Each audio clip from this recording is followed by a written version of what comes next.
राजधर्म विषय चल रहा है।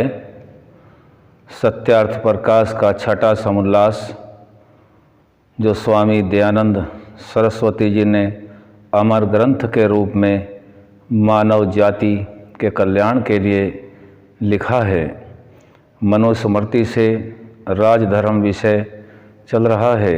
अब आगे हिरण्य भूमि संप्राप्तया पार्थिवो न तथैधते यथा मित्रम ध्रुवम लब्धवा कुशं प्यायति अक्षमम्। यह मित्र का लक्षण बता रहे हैं। मित्र का लक्षण यह है, राजा स्वर्ण और भूमि की प्राप्ति से वैसा नहीं बढ़ता कि जैसे निश्चल प्रेम युक्त भविष्यत की बातों को सोचने और कार्य सिद्ध करने वाले समर्थ मित्र अथवा दुर्लभ मित्र को प्राप्त होके बढ़ता है। दुर्बल मित्र को,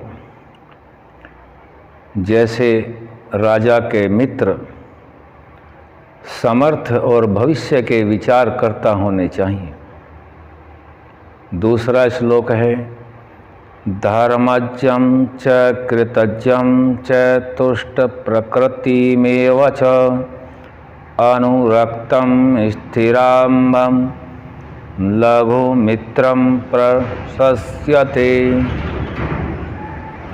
धर्म को जानने और कृतज्ञ अर्थात किए हुए उपकार को सदा मानने वाले प्रसन्न स्वभाव अनुरागी स्थिरारंभी लघु छोटे मित्र को प्राप्त होकर प्रशंसित होता है। यहाँ बता रहे हैं मित्र छोटा बड़ा नहीं होता। मित्र का उपकार बता रहे हैं कि धर्म का मर्मज्ञ हो, प्रसन्न भाव वाला हो और किए हुए उपकार को सदा मानने वाले मित्र को जो राजा प्राप्त होता है, जो राजा को प्राप्त होता है वह सदा प्रशंसित होता है। तीसरे श्लोक है कृतज्ञं धरतिमन्तयं प्राज्यं कुलीनं शूरं च दक्षं दातारमेव च कृतज्ञं धृतिमन्तयं च कष्टमाहुररिरं बुधः। सदा इस बात को दृढ़ रखे कि कभी बुद्धिमान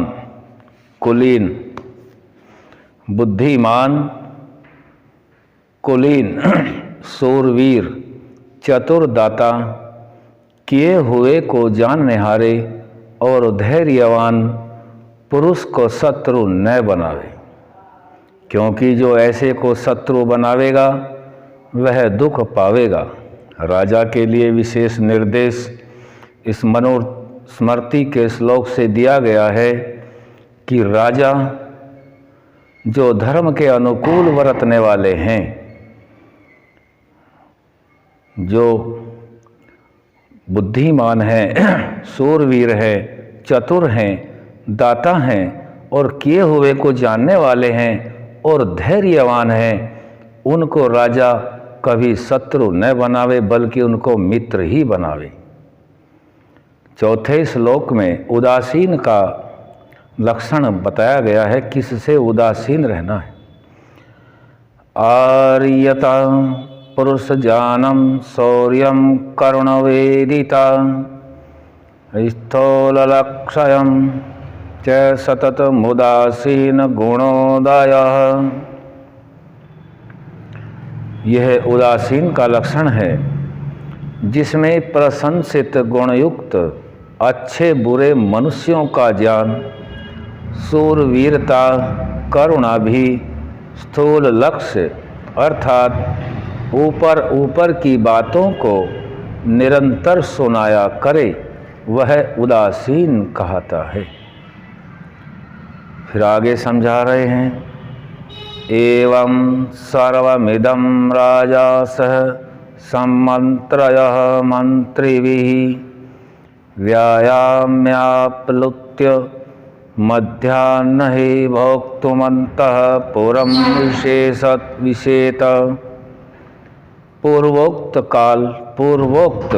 प्रातः काल समय उठ शौच आदि संध्योपासन अग्निहोत्र कर व करा, सब मंत्रियों से विचार कर सभा में जा, सब भृत्यों और सेनाध्यक्षों के साथ मिल उनको हर्षित कर नाना प्रकार की व्यूह शिक्षा अर्थात कवायद कर करा, सब घोड़े हाथी गाय आदि स्थान शस्त्र और अस्त्र का कोष तथा वैद्यालय धन के कोषों को देख सब पर दृष्टि नित्य प्रति देकर जो कुछ उनमें खोट हों उनको निकाल व्यायामशाला में जा, व्यायाम करके भोजन के लिए अंतःपुर अर्थात पत्नी आदि के निवास स्थान में प्रवेश करें।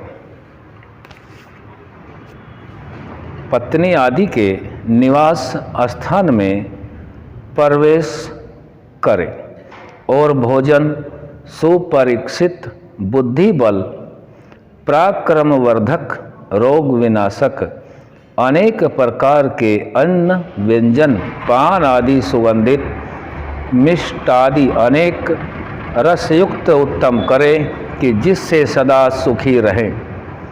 इस प्रकार सब राज्य के कार्यों की उन्नति किया करें। राजा के विषय में कर्म बताया गया है।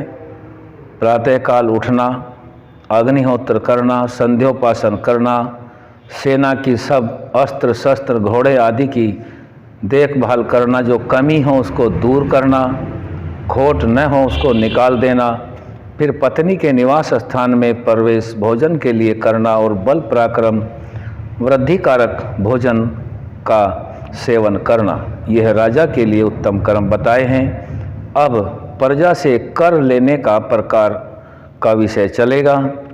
यह प्रजा से कर लेने का प्रकार आगे रखेंगे। आज यहीं तक। ओम शम।